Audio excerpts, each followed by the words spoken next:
Potencias. Lo primero que hay que saber de potencias es qué es lo que significa la definición. En la definición nos dice que una potencia consta de dos números, la A, que se denomina base, y el superíndice n, que se denomina exponente. La base nos indica el número que se multiplica sucesivas veces y el exponente nos indica cuántas veces tenemos que multiplicarlo. Si nosotros atendemos a esta definición, podemos poner el ejemplo que 2 al cubo, por ejemplo, representa la multiplicación del 2 tres veces. Es una forma abreviada de expresar una multiplicación del mismo término varias veces consecutivas. Si nosotros simplemente nos atenemos a la definición, aunque posteriormente veremos que podemos ampliar esa definición, para que exista una potencia, el número de veces que se tiene que multiplicar tiene que ser un número natural mayor o igual que 2. Para que exista una multiplicación tiene que haber mínimo dos términos. Eso significa que el exponente tiene que ser un número natural mayor o igual que 2. La base puede ser cualquier número. A partir de la definición podemos definir diversas propiedades que se cumplen. La primera es que si nosotros multiplicamos dos potencias con la misma base, nos queda una potencia de la misma base en la que se suman los exponentes. Veamos esto con un ejemplo numérico. Si yo, por ejemplo, multiplico 3 a la cuarta por 3 al cubo, el 3 a la cuarta, por su definición, sería multiplicar el 3 cuatro veces. Y el 3 al cubo sería multiplicar el 3 tres veces. De manera que nos quedaría la multiplicación del 3 siete veces. Y eso coincide con la definición de la potencia de 3 elevado a 7, siendo el 7 la suma de los exponentes de 3 más 4. La siguiente propiedad nos indica que si nosotros dividimos dos potencias de la misma base, se queda una potencia con la misma base en la que se restan los exponentes. Si nosotros eso lo comprobamos, de la misma manera que hacíamos antes, si por ejemplo tenemos 3 a la cuarta entre 3 al cuadrado, nosotros esta división se puede expresar como una fracción de 3 a la cuarta entre 3 al cuadrado, siendo el desarrollo de 3 a la cuarta por la definición 3 multiplicándose por sí mismo 4 veces y el 3 al cuadrado multiplicándose 2 veces. Si nosotros simplificamos, porque hay números que están multiplicando arriba y abajo, nos quedaría el 3 dos veces, porque hemos compensado 2 de abajo con 2 de arriba. Siendo el 2 el exponente, la resta de 4 menos 2, de los exponentes que teníamos inicialmente. La siguiente propiedad nos dice que si nosotros tenemos una potencia que a su vez la elevamos a un segundo número, el resultado es una potencia con la misma base en la que los exponentes se multiplican. Para ver esta propiedad pongamos el siguiente ejemplo. 2 al cubo al cuadrado. Ahora la potencia que se ve afectada por el exponente 2 tendría como base 2 al cubo. Es decir, que el 2 al cubo habría que multiplicarlo dos veces. Si nosotros atendemos ya a la primera propiedad, que hemos visto que es cierta, cuando tenemos el producto de dos potencias con la misma base, se deja la misma base y se suman los exponentes. De manera que aquí nos quedaría 3 más 3, que sería 6, que coincide exactamente con la multiplicación del 3, que era el exponente inicial dentro del paréntesis, por 2, que era el exponente de fuera del paréntesis. La siguiente propiedad, la número 4, hace alusión ahora a potencias con el mismo exponente. Si dos potencias tienen el mismo exponente, el resultado será una nueva potencia en la que la base será la multiplicación de las bases y el exponente sigue siendo el mismo. Si ponemos un ejemplo que confirme lo que acabamos de ver, por ejemplo 2 al cubo por 5 al cubo, la definición nos dice que 2 al cubo es el desarrollo de 2 por 2 por 2, y la del 5 al cubo que sería 5 por 5 por 5. Nosotros tenemos que el producto de números enteros cumple la propiedad conmutativa y asociativa. Si cumple la propiedad conmutativa significa que yo puedo poner esa multiplicación en el orden que a mí me dé la gana. Entonces nosotros lo que hacemos es alternar esos números. Y después, si aplicamos la propiedad asociativa, significa que nosotros podemos agrupar como queramos también. De manera que nosotros agrupamos de 2 en 2. De manera que nos quedaría 3 veces el producto de 2 por 5. Cada uno de esos 2 por 5 sería 10. Y ese 10 multiplicado 3 veces es la forma abreviada del 10 al cubo. Conclusión, Cuando multiplico dos potencias con el mismo exponente, se multiplican las bases y se queda el mismo exponente.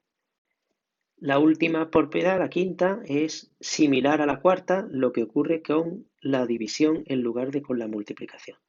Si nosotros dividimos dos potencias con el mismo exponente, el resultado es una potencia en la que la base será la división de las bases y el exponente es el mismo que el inicial. Veamos un ejemplo que confirme lo que nosotros estamos indicando. Supongamos que tenemos el 20 al cubo entre 5 al cubo. Pues bien, el 20 al cubo entre 5 al cubo se puede representar otra vez como una fracción. 20 elevado a 3 entre 5 elevado a 3. El 20 elevado a 3 sería lo mismo que 20 por 20 por 20, que quedaría en el numerador.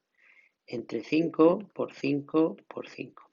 Si nosotros atendemos a las propiedades del producto de fracciones, esto lo podemos separar en tres fracciones, en el producto de tres fracciones. 20 entre 5 por 20 entre 5 por 20 entre 5. En este caso la división es exacta, no tiene por qué ser siempre exacta. Nosotros vamos a trabajar en este tema con números enteros, pero en temas posteriores trabajaremos con números fraccionarios. De manera que como 20 entre 5 vale 4, nos quedaría el 4 multiplicado 3 veces, o lo que es lo mismo el 4 al cubo. Luego el resultado es la división de 20 entre 5, que sería 4, y de exponente el mismo con el que nos aparecía. La definición y las propiedades justifican una nueva definición o una ampliación de la definición. En la definición nosotros decíamos que la n, por sentido común y por el sentido de la multiplicación, tenía que ser un número natural, mayor o igual que 2, porque no podría existir una multiplicación sin tener como mínimo dos términos. Sin embargo, si ahora juntamos esa definición con las propiedades que se derivan de ella, podemos ampliar la definición.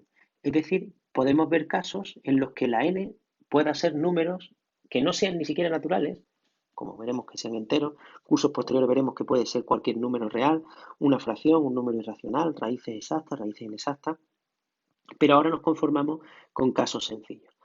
A elevado a 1, cualquier número elevado a 1 es igual que el propio número. Eso sería nuestra primera condición. Ya digo, no tiene sentido expresar una multiplicación con un único término. Pero nosotros sí que podemos conseguir eso y ver que a elevado a 1 vale igual que a.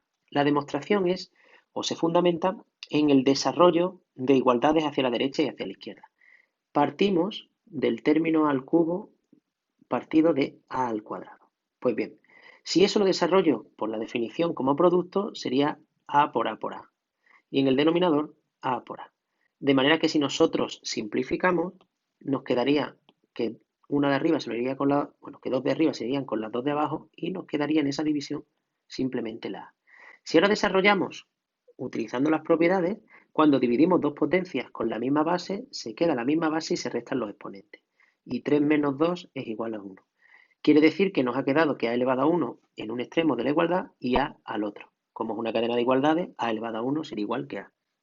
De una manera análoga, podemos desarrollar a elevado a 0. Y a elevado a 0 vale 1. ¿Por qué? Pues nada, nosotros podemos considerar a al cubo entre a al cubo. Si consideramos la definición, el desarrollo de a al cubo sería a por a entre a por a por a. Al dividir simplificamos y se nos van las 3a de arriba con las 3a de abajo. Es decir, que cuando nos queda el mismo número arriba y abajo, el resultado es el 1. Si nosotros recurrimos ahora a las propiedades, a elevado al cubo entre a elevado al cubo sería a elevado a 3 menos 3. Es decir, que se restan los exponentes y 3 menos 3 nos quedaría 0.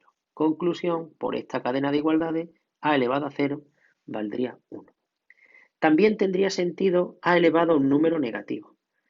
Siempre que tengamos un número negativo, lo que hacemos es invertir la base, darle la vuelta. Tenemos en cuenta que si tenemos a elevado a menos n, la a es lo mismo que a partido de 1. Invertirlo sería convertirlo en 1 partido de a. Pues bien, si tenemos a elevado a menos n, ese signo menos no cambia el signo de la base, sino que lo que hace es invertirlo. Vamos a comprobarlo. Si nosotros tenemos a al cuadrado entre a la cuarta, si desarrollamos nosotros ese producto, tendríamos que a al cuadrado es a por a y a la cuarta es 4 veces la multiplicación de a. 2 de arriba con 2 de abajo se nos va. Es decir, que de arriba se nos ha ido todo, quedándonos entonces el elemento neutro para la multiplicación. Y abajo nos quedan 2a, que si atendemos a la definición sería a al cuadrado. Si ahora por el otro lado desarrollamos aplicando las propiedades, se restan los exponentes y 2 menos 4 nos da menos 2. Conclusión, a elevado a menos 2 es lo mismo que invertir la base 1 partido de a al cuadrado. A continuación en la etería incluimos una nota importante para que no confundamos. Esa nota nos dice que el signo del exponente no cambia el signo de la base. Como veremos a continuación en la teoría, lo que cambia el signo de la base o lo que puede cambiar, porque no en todos los casos se da, es que el exponente sea par o impar. Sin embargo, el signo del exponente no cambia el signo de la base. Lo único que me la hace es que, o lo único que le afecta es en que la invierte. Si yo tengo el 2 elevado a menos 3, pues sería 1 partido de 2 al cubo. Por invertir se entiende que se le da la vuelta a lo que sería la fracción. Para que lo veamos más claro, 2 al cubo es lo mismo que 2 partido 1 elevado a 3 y 1 partido 2 elevado a 3 es lo mismo que 1 medio elevado a 3. Para terminar la parte de potencias, vamos a ver qué es lo que ocurre cuando la base tiene diferentes signos. Si la base es positiva, pues nada. Cualquier potencia de base positiva, cualquier número positivo elevado a cualquier exponente, siempre va a ser positivo. Y esto ocurre así por la regla de los signos, porque más por más siempre va a dar como resultado positivo. Es decir, que con base positiva nunca va a haber alternancia de signos. Cuando la base es negativa, sí que cambia sustancialmente el resultado. Bien, si tenemos una potencia de base negativa que está elevada a un número par, el resultado es positivo. Esto es porque si está elevado a un número par, nosotros estaremos multiplicando un número negativo un número par de veces. Eso significa que si es un número par de veces, podemos agrupar de 2 en 2, por ser par y ser múltiplo de 2. Eso significa entonces que siempre al combinar esos pares de números negativos, nos va a quedar como resultado un número positivo. Por tanto, el resultado de esa multiplicación, un número par de veces de un número negativo, tendrá resultado positivo. Si nosotros ahora lo hacemos o elevamos a un exponente impar, el resultado cambia y el signo sería negativo. ¿Por qué? Porque al ser un número impar de veces el número que multiplicamos ese término negativo, nos quedaría un signo menos aparte. Nosotros agruparíamos de 2 en 2, cada 2 se convierte en un número positivo igual que antes, exactamente igual que antes, pero ¿qué ocurre? Que como es impar, siempre nos va a sobrar 1. Entonces, estos pares siempre nos va a dar positivo, el resultado de estos positivos siempre nos va a dar positivo, pero al multiplicarla por este último, que nos queda solo negativo, el resultado será negativo. Y para finalizar, también ponemos aquí una nota importante, y cuando digo nota importante es porque normalmente se falla en esta cuestión. Hay que diferenciar entre un número negativo elevado a un exponente par. Sabemos que el número negativo se ve afectado por el exponente porque lo colocamos entre paréntesis, que un número elevado a un exponente par y con un signo menos aparte. Si hay paréntesis, el signo menos se ve afectado por el exponente par y el resultado es positivo. Si no hay paréntesis, el signo menos no se ve afectado por el exponente par y el resultado es negativo. Vamos a verlo con un ejemplo. Si nosotros tenemos menos 2 entre paréntesis a la cuarta, tanto el 2 como el signo menos se ve afectado por ese 4 y por tanto el resultado 16. Si nosotros desarrollamos eso como una potencia sería menos 2 por menos 2, así 4 veces. Si agrupamos de 2 en 2, esto sería 4 por 4, que nos da como valor final 16. Sin embargo, si tenemos menos 2 a la cuarta, el signo menos no se ve afectado por ese exponente. Yo lo he explicado ahí con operaciones combinadas de números enteros. Si yo sumo un 0, el 0 es el elemento neutro para la suma. Luego, si le sumo un 0, el resultado tiene que ser el mismo. ¿Qué es lo que ocurre? Que si le pongo yo un cero delante, ahora tengo dos operaciones, una potencia y una resta. Por la jerarquía de las operaciones, primero se hace la potencia. Y 0 menos 16, después al realizar la resta, sería menos 16. Otra forma con la que se puede explicar esto es que si yo tengo menos 2 a la cuarta, realmente el signo menos va de forma independiente, porque no se ve afectado por ese paréntesis. Esto quedaría menos y ahora el 2 por 2 por 2 y por 2, que sería la base por la que se ve afectado ese exponente. De manera que primero se hace la multiplicación y después la resta, luego sería 2 por 2, 4, por 2, 8, por 2, 16, con el signo menos delante. De una forma o de otra, el caso es que si no se ve afectado por ese paréntesis, es decir, si nosotros no ponemos paréntesis y no se ve afectado por ese exponente, realmente primero se hace la potencia y después se hace la resta.